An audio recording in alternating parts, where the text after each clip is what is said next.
Quando marinheiros voltavam das suas viagens, eles sempre contavam histórias de monstros que viviam nas profundezas dos mares, como cobras, serpentes gigantescas, entre outras criaturas.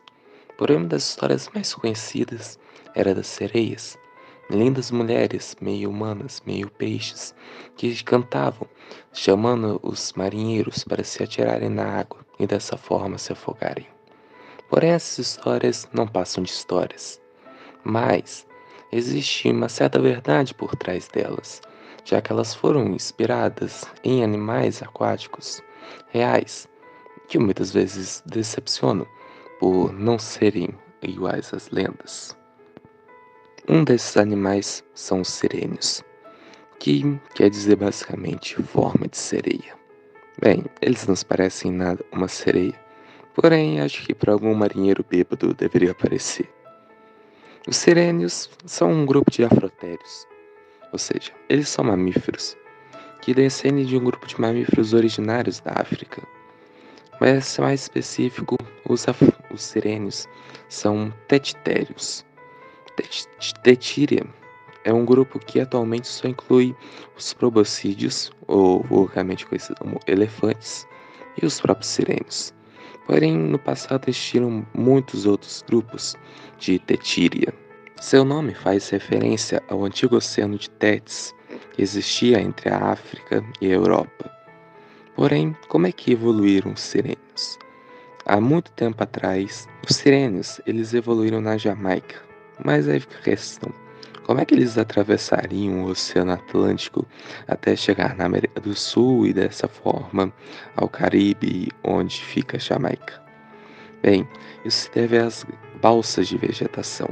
Balsas de vegetação são grandes chumaços de matéria orgânica formados durante tempestades. Balsas de vegetação são formadas por folhas, galhos, troncos, entre diversas outras coisas, onde muitas vezes animais acabam ficando presos.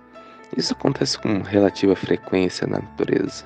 Muitas dessas balsas podem chegar a ter mais de 1 hectare de tamanho, que é grande o suficiente para carregar animais pequenos por longas viagens oceânicas. E um desses foram os primitivos afrotérios. Quando eles chegaram aqui na América do Sul, logo se espalharam por diversas regiões e, carregados por outras balsas, acabaram chegando na América do Norte e no Caribe. No Caribe foi onde surgiu os sirênios. Os sirênios eles possuem diversas modificações na estrutura do seu crânio, que os diferencia dos outros animais. Porém, o primeiro sirênio, que também é chamado do Prorastomus, da família Prorastomidae, não seria muito parecido com o sirene atual. Ele seria mais ou menos o tamanho de um porco grande e tinha um estilo de vida semi-aquático, parecido com um do hipopótamo. Ele usava seus ossos bem densos e suas grandes costelas para afundar nos rios e lagos, para dessa forma comer as algas gregárias que cresciam no fundo.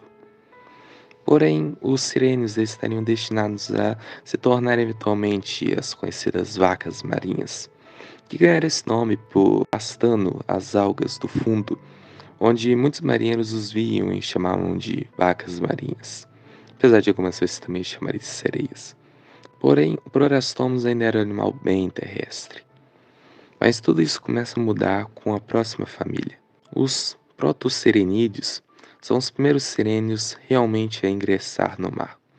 Eles possuem diversas adaptações, como uma cauda bem comprida, com um processo de cartilagem na ponta, que o transformava em uma nadadeira. Eles também possuíam os membros da frente transformados em nadadeiras.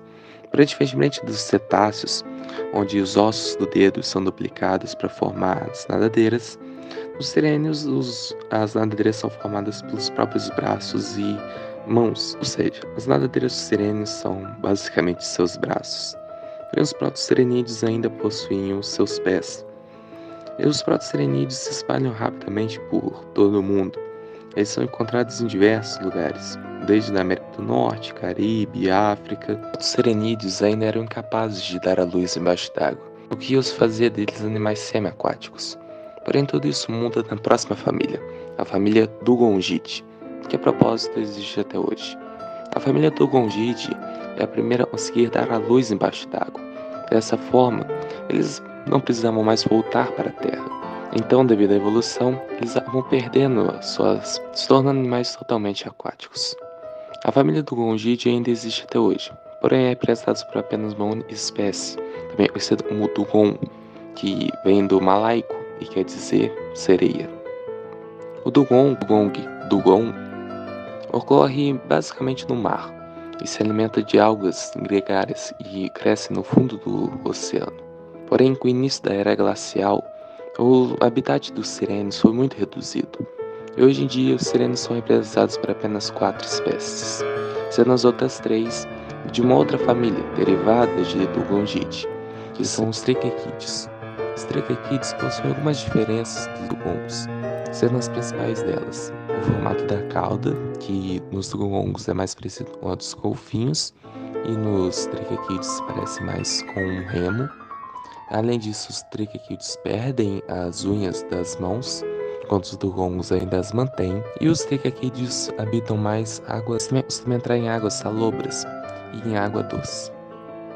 Os triquequídeos, eles possuem 3 espécies, que é o peixe-boi amazônico, Triquequitus inungulus, o peixe-boi africano, Triquequitus senegalensis, e o peixe-boi do Caribe, Triquequitus manatus. Algo triste sobre os sirênios é que eles estão ameaçados de extinção, sendo todas as espécies ameaçadas.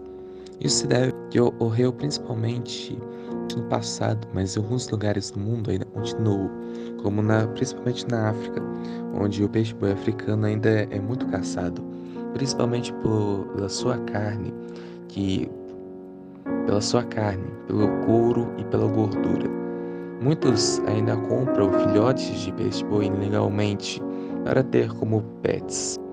Um dos exemplos de sirênios extintos recentemente é a vaca marinha de Steller, que foi caçada até a sua morte, principalmente por povos nativos e mais tarde europeus, que caçavam as vacas marinhas 7 vezes mais rápido do que elas podiam se reproduzir.